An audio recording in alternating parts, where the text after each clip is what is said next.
right away, Josh gets in the stand that I set him up in. Tried to put him in one of my best spots where I was seeing a bunch of doe and some decent bucks. And these doe show up, and again, it's November 9th, so if you're seeing doe, you're in a good spot.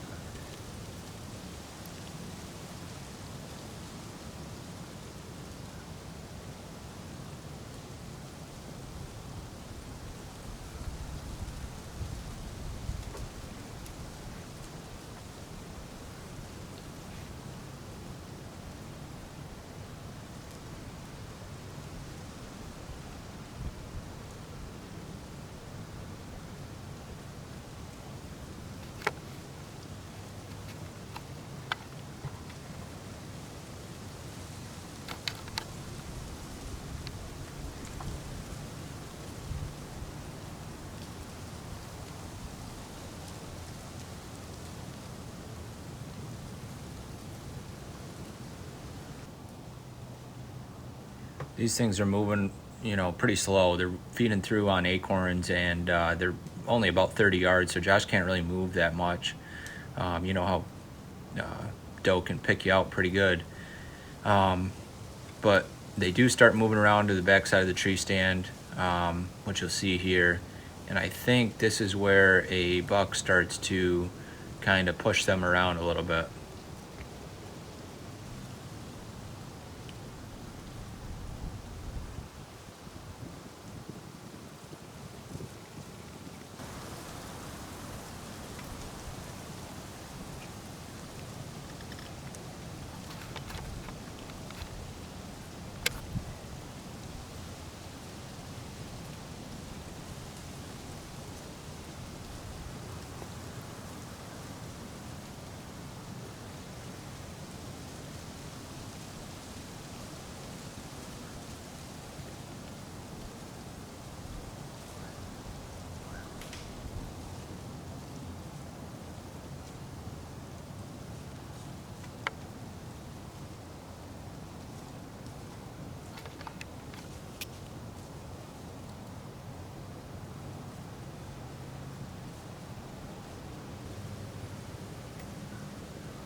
Those deer actually circled all the way back behind him to a point where he couldn't get a shot, and then they started working back the way they came. And there's the buck. He's at about 65 yards right now.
Full attention is on this hot doe, and basically your only hope when that's the case is that doe walks that buck within shooting range. There's not usually a whole lot you can do to pull a buck off of a hot doe. Right.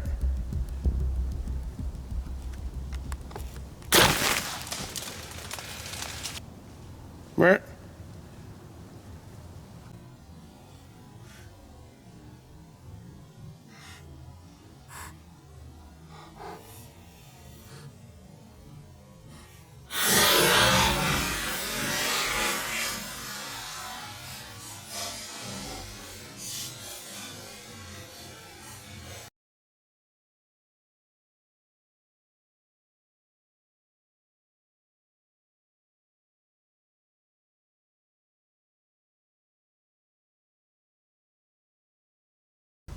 Right there. Little spike. Hasn't moved in an hour and a half.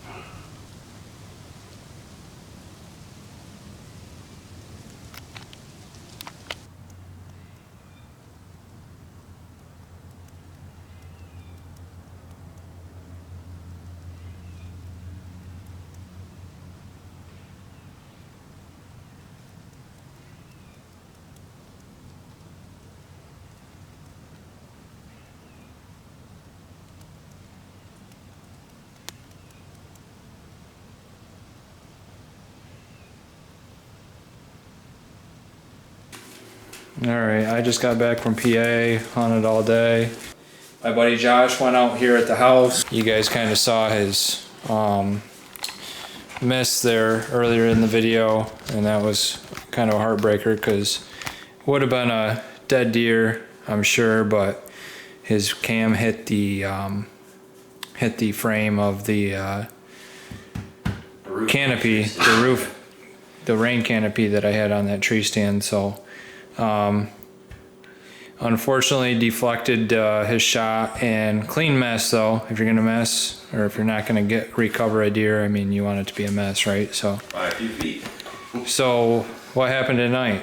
Well, tonight we got in the stand a little later than normal, but we've been hunting 6-7 hours a day. And I just pulled my bow maybe in the stand in 3 minutes and had a basket 8 point, walked right to the bottom of the tree. So it was a full draw for a while, maybe, I don't know, 3 to 5 minutes. Had the bow rested on my knee, and ended up being a super close shot, like 13 yards, quartering away.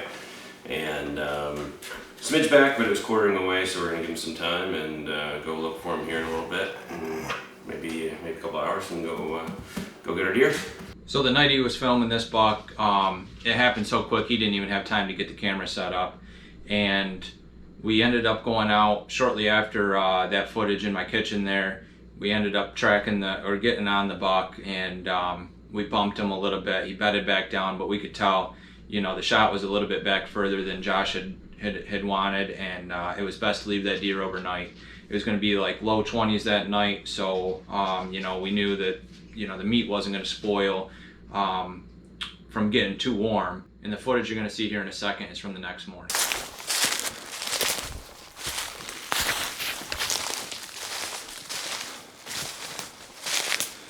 There's the buck.